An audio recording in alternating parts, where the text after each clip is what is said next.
On continue avec Anis Sabani d'Enova Robotics Tunisie et Frédéric Globert de Securitas France pour parler de comment améliorer le délai moyen d'intervention sur un lieu d'intrusion par des robots de sûreté. Messieurs, c'est à vous.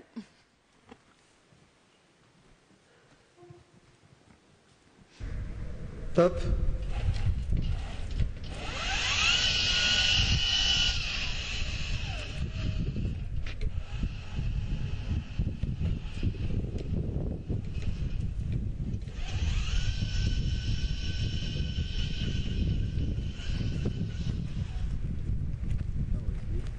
Attention, vous êtes sur un site protégé et filmé par nos caméras.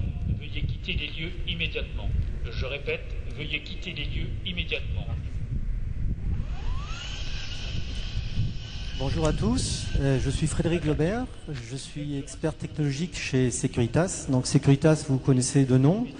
Brièvement, c'est un groupe mondial, leader mondial dans la surveillance humaine.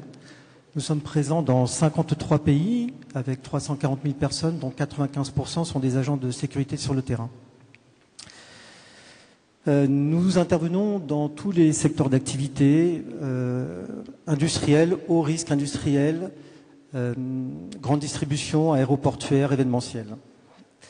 Nos missions consistent essentiellement à protéger, dissuader et intervenir face à des menaces de type malveillance ou de plus en plus présentes de risques terroristes. Pour justement intervenir, une des problématiques, c'est intervenir rapidement. Intervenir rapidement, ça suppose être présent sur site. Et là se pose un frein assez important qui est le suivant. Un agent de sécurité qui est présent 24 heures sur 24 sur un site, ça suppose 5 agents. 3 pour faire le roulement des 3-8 et 2 autres agents pour les congés et les absences. Ceci représente un coût de 180 000 € pour un poste. Face à cette problématique, justement, le frein est de pouvoir avoir suffisamment de personnel sur les sites pour intervenir.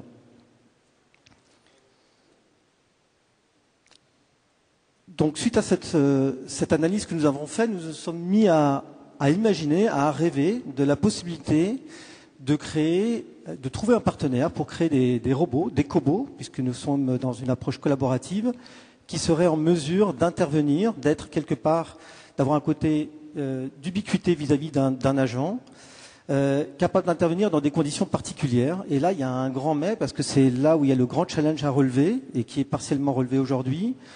Je vais vous donner une image qui va vous parler. Si on prend un site industriel de type pétrolier, on va parler de centaines d'hectares, de bâtiments de différentes tailles, de différentes formes, avec des tuyaux partout, des surfaces pour se déplacer qui sont du bitume, de l'herbe, du gravier, de la boue, des flaques d'eau quand il pleut beaucoup, des conditions climatiques qui peuvent être de très grands froids ou des grosses chaleurs, du brouillard, de la neige. Voilà, il y a un petit peu de tout ça. Et en plus, on a des flux. On a les flux des personnes, ce sont des flux aléatoires. On a les flux des véhicules. Et puis on a également la faune, que ce soit des lapins, que ce soit des chevreuils. Tout ça, c'est une réalité des sites industriels. Donc c'est là où on est arrivé pour transformer les rêves de Frédéric en réalité.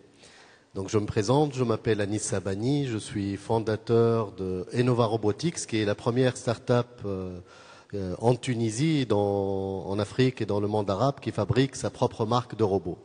Donc là, on a mis en 2015 sur le marché ce premier robot de sécurité à usage civil qui est complètement autonome. Donc il sert à quoi? Donc il va calculer sa patrouille ou sa levée de doute tout seul. Donc il va décider quel est le chemin à emprunter de façon autonome pour aller se rendre à un point particulier, là où il y a un doute, là où il faut voir de plus près. Il est équipé de GPS pour se localiser. On a développé une technologie qui lui donne une localisation de l'ordre centimétrique, donc ça permet une navigation complètement autonome.